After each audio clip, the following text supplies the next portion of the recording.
बिजली की रानी मैं हूँ आई, कहते हैं मुझको सुंदरी आई। हाँ हाँ सुंदरी आई। सुंदरी शीशे में खुद को देख के निहारते हुए कहती है और खुद से बातें करती है। उफ, हाय ये मेरी कातिल अदा, कितनी सुंदर हूँ मैं। ऊपर वाले ने बड़ी ही फुर्सत से बनाया है मुझे। दरअसल सुंदरी एक बहुत बड़े सेठ की इकलौती औलाद होती है। उसके आगे पीछे 10-10 नौकरानियां घूमती है। जमीन पे भी उसके पैर पड़ने नहीं देती। सुंदरी को अपने रंग रूप पे बड़ा ही घमंड होता है। वो सोचती है पूरी दुनिया में उसके जैसा कोई भी सुंदर नहीं है। फुल्की, अरे ओ फुल्की, कहाँ मर गई तुम? क्या तुम्हें पता नहीं, जब मैं सुबह उठूं मेरी चप्पल सामने होनी चाहिए। अब मेरी चप्पल नहीं मिल रही, मेरे पैर गंदे हो जाएंगे। माफ करना मालकिन, ये रही आपकी चप्पल। सुंदरी के माता पिता को बहुत दुख होता है सुंदरी के स्वभाव से। सुंदरी की माँ, मुझे बहुत टेंशन होती है हमारी बेटी के इस स्वभाव से। कल को इसकी शादी होनी है, क्या ससुराल में भी ये यही करेगी? पर इसमें इसकी कोई गलती नहीं है, गलती हमारी है। बचपन से ही हमने उसे जरूरत से ज्यादा सुविधाएं दी, जिसका वो गलत फायदा उठा रही है। आप सही कह रहे हैं जी, उसकी शादी की उम्र भी हो गई है और शादी के लिए मानती भी तो नहीं वो। अच्छे से अच्छे रिश्ते का मजाक बना के भगा देती है। देखो सुंदरी की माँ, आज तक जो हुआ सो हुआ, पर अब ये सब नहीं चलेगा। शादी के लिए उसे हाँ करनी ही होगी। आज शाम को एक बहुत अच्छे घर से रिश्ता आने वाला है सुंदरी को देखने, तुम उसे मना लो। मैं कोशिश करती हूँ जी उसे मनाने की। सुंदरी अपनी सहेलियों से मिलने जाती है। वो पूरा पूरा दिन अपनी सहेलियों के साथ बिताती, मौज मस्ती करती। अच्छा, शाम होने को आई है, अब मैं चलती हूँ। सुंदरी, तुम हमेशा जब भी बाहर निकलती हो तो छाता क्यों लाती हो? अरे मूर्ख, छाता नहीं लाऊंगी तो तुम जैसे काली और बदसूरत ना हो जाऊंगी। हाँ, ऐसे ही थोड़े लोग मुझे रूप की रानी कहते हैं। हाँ। सुंदरी अपनी सहेली को नीचा दिखाकर गुनगुनाते हुए घर चली जाती है। बिजली की रानी मैं हूँ आई, कहते हैं मुझको सुंदरी आई। हाँ हाँ सुंदरी आई। जब घर पहुँचती है तो उसकी माँ उससे कहती है, बेटी कहाँ रह गई थी तू? क्यों माँ, कौन सी आफत आ पड़ी अब? जा जल्दी से तैयार होकर आ जा, तेरे बाबा के साथ तुझे देखने रिश्ते वाले आ रहे हैं। क्या माँ, आपको कितनी बार कहा है मेरी शादी का ना सोचा करो। मैं इतनी सुंदर हूँ कि मुझे अपने आप लड़का मिल जाएगा। अरे फिर भी एक बार देख तो ले।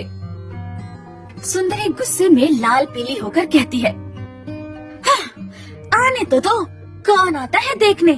कौन मेरी खूबसूरती के आगे टिक पाता है? ऐसी बेइज्जती करके भगाऊंगी ना, याद रखेगा।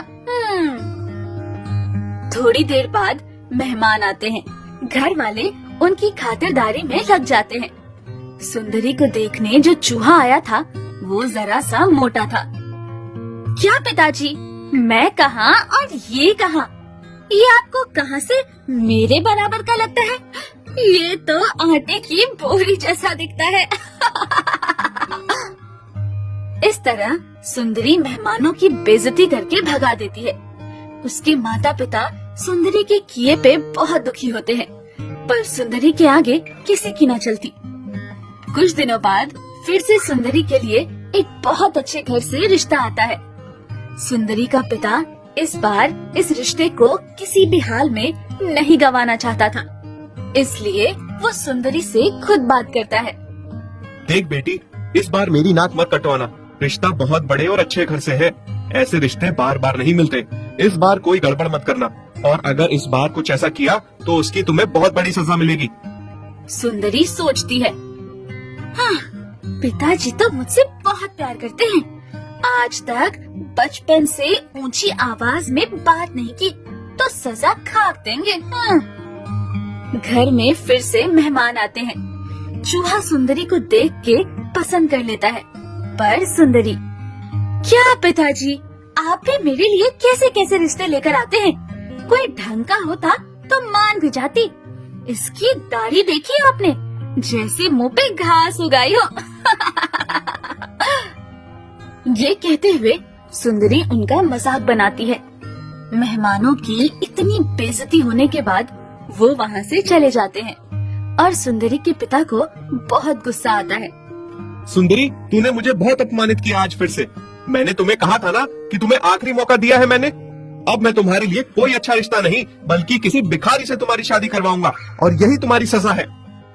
थोड़ी देर बाद एक भिखारी डफली बजाता हुआ गाना गाता हुआ घर के बाहर से जा रहा था। उड़ जा काले कावा तेरे मुंह विच खंड पावा। सुंदरी के पिता को उसकी आवाज बहुत अच्छी लगती है। घर के नौकर से बोल के उस भिखारी को अंदर बुलवा कर गाना गवाया जाता है। वाह, तुम्हारी आवाज तो जादू है। बहुत अच्छी आवाज है तुम्हारी। मालिक, अब मुझे कोई इनाम दीजिए, मैंने आपको गाना सुनाया। हाँ, मैं तुम्हें इनाम दूंगा और इनाम के तौर पे मैं तुम्हारी शादी अपनी बेटी से अभी के अभी करवाऊंगा। जब ये बात सुंदरी को पता चलती है तो वो बहुत ड्रामा करती है, रोती धोती है। पिताजी, ये आप क्या कर रहे हैं? इस भिखारी के साथ मेरी शादी करवा रहे हैं। मुझे लगा आप ऐसे ही बोल रहे थे, अब सच में सजा दे रहे हैं मुझे। माफ कर दीजिए पिताजी, आप जिससे बोलेंगे मैं उसी से शादी करूंगी। लेकिन सुंदरी के पिता उसकी एक नहीं सुनते और उसकी उसी भिखारी से शादी करवा के सुंदरी को विदा करने की तैयारी करते हैं। आपने मेरी शादी इस भिखारी से तो कर दी, पर अब ये मुझे कहाँ लेकर जाएगा? वैसे भी मैं आपकी इकलौती संतान हूँ, सारी संपत्ति पे मेरा हक है, मुझे यही रहने दीजिए। बिल्कुल भी नहीं। शादी के बाद बेटी का घर उसका ससुराल ही होता है। अब तुम्हारा पति तुम्हें जहाँ ले जाए तुम्हें वहीं रहना है। लेकिन पिताजी, मुझे आपने कितने लाड प्यार से रखा है, मैं कैसे रहूंगी? ये तुम्हारी दिक्कत है। अब जाओ अपने पति के साथ, हमारा फर्ज यही तक था। तुम अपने कपड़ों की गठरी भी ले लो, वहाँ जाके क्या पहनोगी? सुंदरी ने कभी कुछ काम न किया था। आज वो अपने कपड़ों की गठरी सिर पे उठा के जा रही थी। हाँ, हम क्या पैदल जा रहे हैं? गड्डी कहाँ है? तुम क्या मजाक कर रही हो? मैं भिखारी हूँ, मेरे पास गाड़ी नहीं है और अब तुम्हें भी मेरे साथ पैदल चलने की आदत डालनी होगी। और अब जल्दी चलो, शाम हो जाएगी घर पहुँचते पहुँचते। बहुत चलने के बाद सुंदरी थक चुकी थी। उफ, मैं थक गई हूँ अब, और कितना चलना है? थोड़ी देर बाद एक झोपड़ी दिखती है और भिखारी सुंदरी से कहता है, ये है मेरा घर। क्या ये झोपड़ी तुम्हारा घर है? ऐसे घर में तो मेरे नौकर भी नहीं रहते। अब तो तुम्हें यही रहना है, तुम चाहो या ना चाहो। सुंदरी रोने लगती है अपनी किस्मत पे।